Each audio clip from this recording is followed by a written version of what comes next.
नमस्कार. पुष्पाच खमंग किचनमध्ये आपले खूप स्वागत. आज आपण बनवणार आहोत अतिशय पौष्टिक, स्वादिष्ट आणि लहानांपासून थोरापर्यंत सर्वांना आवडणारा हेल्दी बनाना प्रोटीन पॅनकेक. यामध्ये मैदा किंवा साखर नाही आणि रिफाईंड तेल सुद्धा नाही. जवस, बदाम, खोबरे, केळी आणि अंडी यासारखे पौष्टिक प्रोटीनयुक्त पदार्थ वापरून हा पॅनकेक आपण बनवत आहोत. हा हलक्या जेवणासाठी, तसेच सकाळचा ब्रेकफास्ट किंवा रात्रीच्या जेवणासाठी, वजन नियंत्रणात ठेवण्यासाठी अतिशय उत्कृष्ट पर्याय आहे. पॅनकेकमध्ये ओट्सचे पीठ घालून सुद्धा बनवता येते. यामध्ये घातलेल्या केळीमुळे नैसर्गिक गोडवा निर्माण होतो आणि प्रत्येक घासात केळीची छान चव मिळते. यासाठी लागणाऱ्या साहित्याची यादी इथे दिली आहे, ती तुम्हाला डिस्क्रिप्शन बॉक्समध्ये सुद्धा पाहायला मिळेल. यात लागणारे साहित्य: जवसाचे पीठ अर्धी वाटी, बदाम पावडर 1 वाटी, खोबरे पावडर अर्धी वाटी, अंडी 6, केळी 3-4, मीठ चवीनुसार, butter 2 tablespoon, vanilla essence 1 tablespoon, दालचिनी पावडर 1 टीस्पून. सर्वात प्रथम 6 अंडी आपण एका बाउलमध्ये फोडून घेऊ. ही अंडी इलेक्ट्रिकल बीटरच्या साह्याने फेटायची असल्यामुळे भांडं थोडं उभटच असायला हवं. आता ही अंडी फेटण्यासाठी इलेक्ट्रिकल बीटरच्या साह्याने रिबन फॉर्मेशन होईपर्यंत हे फेटायचं आहे. अंडी फेटल्यामुळे यामध्ये हवेचे बुडबुडे तयार होतात आणि मिश्रण हलके, फुलके आणि फ्लफी बनते. यालाच रिबन फॉर्मेशन म्हणतात. त्यामुळे पॅनकेक एकदम हलके फुलके बनतात. सुरुवातीला अंडी पिवसर दिसतात. 4-5 मिनटं इलेक्ट्रिकल बीटरने फेटल्यानंतर त्याचा रंग हलका क्रीमसारखा होतो. आता केळी एका बाउलमध्ये घेऊन ती स्मॅशरच्या साह्याने स्मॅश करून घेऊया. केळी चांगली पिकलेली बघूनच घ्यावी, त्यामुळे पॅनकेकला गोडवा येतो. हा केळीचा गर आपल्या पॅनकेकला नैसर्गिक गोडवा, सुंदर ओलावा आणि तोंडात टाकताच विरघळणारा मऊपणा देतो. जर स्मॅशर नसेल तर काट्या चमच्याच्या साह्याने सुद्धा केळी चांगली मऊ होते.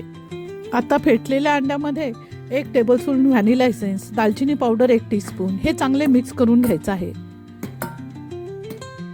आता यामध्ये चिमूटभर मीठ टाकून घेऊया. जवसाचे पीठ अर्धी वाटी, कोकोनट पावडर अर्धी वाटी, बदामचे पीठ 1 वाटी घालून चांगले मिक्स करून घ्यायचं आहे. आणि त्या पाठोपाठ स्मॅश केलेली केळी यामध्ये घालून घेऊया. चमचा हलक्या हाताने फिरवत केळी आणि अंडी एकजीव करून घ्यायचं आहे. कट आणि फोल्ड अशा प्रकारे हे फेटून घ्यायचं आहे. आता या मिश्रणात चॉकलेटचे चंक्स टाकून घेऊया. ते सुद्धा चांगले मिक्स करून घेऊया.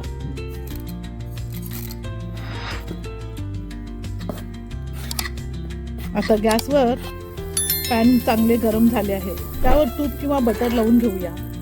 थोडंसंच तूप लावायचं आहे. आता चमच्याच्या साह्याने आपण पॅनकेक तव्यावर बसतील तितके टाकून घेऊया. फार जाड नाही, फार पातळ नाही, असं पॅनकेक तव्यावर टाकायचं आहे. गॅस मध्यम बारीकच ठेवायचा आहे. हे पॅनकेक दोन्ही बाजूनी सोनेरी ब्राऊन होईपर्यंत चांगले खरपूस भाजून घ्यायचं आहे. 5-6 मिनिटं हे भाजण्यासाठी लागते. आता हे पॅनकेक एका प्लेटमध्ये काढून घेऊया. हे तयार झालेले पॅनकेक खूपच हलके आणि स्पॉन्जी झालेले आहेत. हे पॅनकेक मॅपल सिरप किंवा शुगर सिरप, खजूरचं सिरप यासोबत एकदम स्वादिष्ट लागतात. यावर थोडे बदामाचे काप आणि केळीचे स्लाइस सजवले तर हे दिसायला पण छान दिसतात. हा पौष्टिक बनाना प्रोटीन पॅनकेक चव, आरोग्य आणि ऊर्जा यांचा सुंदर मिलाफ आहे. एकदा नक्की करून पहा आणि तुमचा अनुभव आम्हाला कमेंटमध्ये जरूर सांगा. पुन्हा भेटूया आणखीन एक खमंग आणि पौष्टिक रेसिपीसह. या आणि अशा खमंग रेसिपी पाहण्यासाठी पुष्पास खमंग किचनला लाईक, शेअर आणि सबस्क्राईब नक्की करा. धन्यवाद.